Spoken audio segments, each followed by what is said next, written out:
अस्सलाम वालेकुम। 25 अक्टूबर को साल 2022 का दूसरा सूरज ग्रहण लगा। सूरज ग्रहण का सुनकर ही बेशुमार मिथ याद आ जाती हैं, जो हमारे इंडिया पाकिस्तान में किसी हद तक एक जैसी हैं। एक नई चीज जो मेरी नजर से गुजरी वो ये थी कि कराची के साहिल समंदर पर माजूर बच्चों को सूरज ग्रहण वाले दिन रेत में दबा दिया जाता है। वहाँ मौजूद लोगों का कहना है कि ये सिलसिला तो सालों से जारी है और बहुत से लोगों के माजूर बच्चे इस रेत में दबाए जाने की वजह से ठीक भी हुए हैं, और वो कहीं से सुनकर अपने बच्चों को लेकर सूरज ग्रहण वाले दिन मुल्क के दूर दराज इलाकों से कराची के साहिल समंदर पर जाते हैं। अगर हम साइंटिफिकली देखें तो सन इक्लिप्स उस वक्त लगता है जब सूरज और जमीन के दरमियान में चांद आ जाए, जिसकी वजह से जमीन पर सूरज की मुकम्मल रोशनी पहुंच नहीं पाती और दिन के टाइम भी तकरीबन रात जैसा दिखता है। मासूर बच्चों को रेत में दबाया जाता है और सूरज की किरणें तो उनकी बॉडी तक पहुंच नहीं पाती, लेकिन फिर भी लोग ये समझते हैं कि सूरज ग्रहण वाले दिन ऐसा कर लेने से बच्चे ठीक हो जाते हैं। प्रेग्नेंट औरतों को भी ठीक ठाक डरा दिया जाता है और वो यकीन ना भी रखती हुई ये सोचकर सब एहतियात कर लेती हैं कि कहीं उनके बच्चे को सच में किसी माजूरी का सामना न करना पड़ जाए। साइंस और हमारा दीन दोनों ही कहीं भी वो सब बातें साबित नहीं करता जो कि सदियों से मशहूर कर दी गई हैं।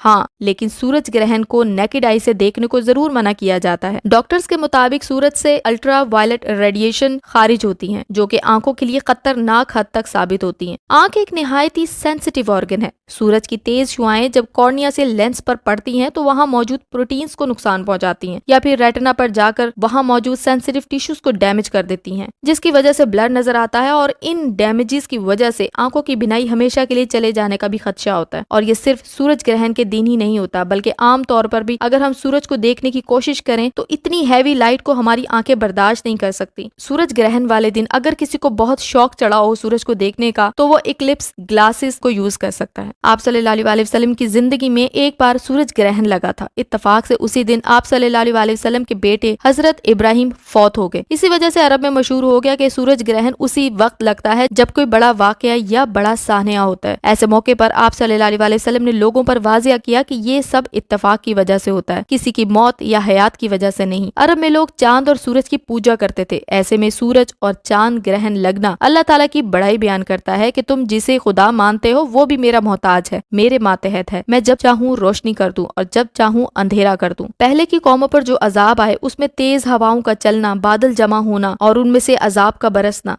शायद इन्हीं वाकयात की वजह से अरब के लोग समझते थे कि सूरज ग्रहण और चांद ग्रहण किसी अजाब की नवीद है, जबकि ये दो निशानियां अल्लाह की तरफ से इंसानों को दिखाई जाती हैं कि वो रब्बे करीम है, हर चीज का हाकिम है। ग्रहण को लगने की देर है हमारे यहाँ लोग खौफजदा हो जाते हैं और मुख्तलिफ मुशरिकाना काम करने लगते हैं। हमारे प्यारे नबी सल्लल्लाहु अलैहि वसल्लम ने ऐसे मौके पर नमाज पढ़ने, अल्लाह का जिक्र करने और इस्तगफार करने को कहा है। दुनिया तरक्की कर गई, नासा चांद पर जाने का दावा कर गया, लेकिन हम और हमारी सोच छुरी न पकड़ना, आग न जलाना, आंख न बंद करना पर जाकर खत्म हो जाती है। अल्लाह हम सबको हिदायत दे। अल्लाह हाफिज।